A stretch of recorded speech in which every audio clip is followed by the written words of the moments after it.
Hello mga kainday! For today's mini vlog, tara samahan niyo akong kunin sa labas ang aking in-order sa online kasi tumawag na yung driver na sa labas na daw siya.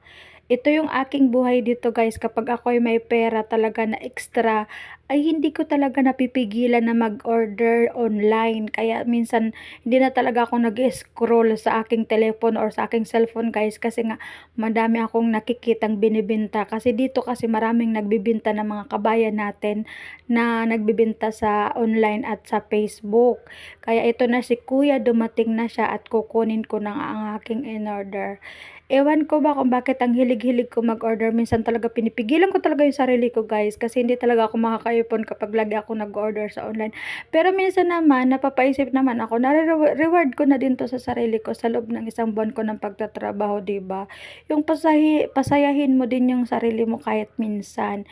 Pero minsan talaga mas inuuna ko talaga yung mga sitwasyon sa Pilipinas bago ko iniisip ang aking sarili. Kasi minsan lalo na ngayon marami akong gustong gawin, 'di ba guys? Ito yung view guys, dito malapit sa aming lugar. Dito lang yan sa street namin, 'di ba? Napakaaliwalas, parang walang tao, charing. Palang walang naglalakad-lakad. Hindi kagaya sa Pilipinas na kapag lumabas ka ng bahay mo, ang daming mga marites. At charan! Tara, i-unbox na natin kung ano man yung aking in-order for today.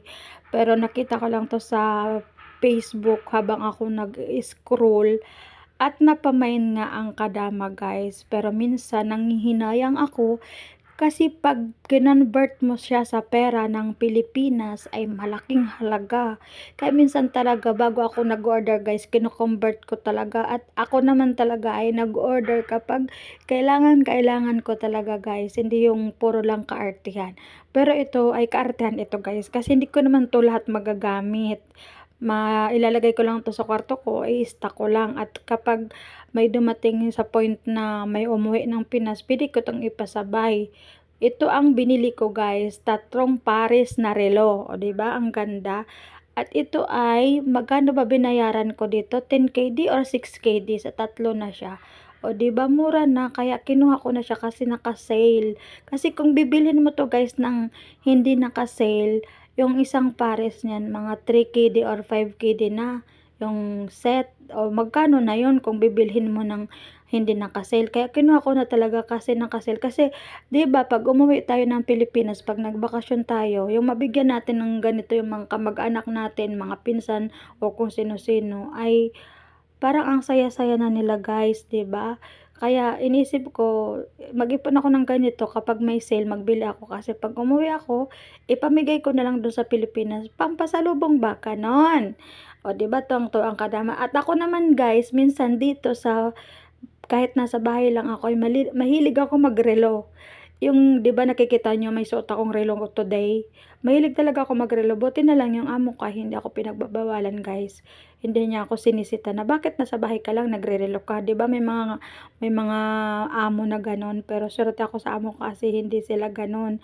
At pinapabayaan lang nila kung anong gawin ko sa buhay ko dito. Basta ang importante ay magawa ko yung mga obligasyon ko bilang katulong nila, ganon guys. Kaya minsan kapag tayo ay yung mga amo natin ay hindi palasita at medyo mabait, gawin din natin yung ating part na maging isang mabuting katulong sa kanila. At kapag nakikita nila guys na medyo nakikita nila na okay ka, 'di ba? Gano'n din sila, tatanggapin ka nila bilang yung magiging mabait sila sa'yo. Kaya swerte-swertehan lang talaga yung pag-a-abroad guys. At ito nga isang sinasabi ko sa sarili ko na kailangan ko na mag-ipon, pero hindi ako nakakapag-ipon kasi nga pag nakakakita talaga ako ng mga bilihin sa online, talagang napapamain ang kadama guys. Lalo-lalo na guys kapag tumitingin ako sa TikTok, madaming online shop na nagla-live sa TikTok, talagang mapapamain ka talaga kasi minsan ang gaganda ng mga binebenta nila. At medyo minsan nakakamura ka pa at saka ang bilis nila mag-deliver, kaya hindi hassle kung pupunta ka pa kasi ng city na mamimili ka kung may gusto kang bilhin, eh mamamasahe ka pa guys, 'di ba? Magkano ang pamasahe galing dito?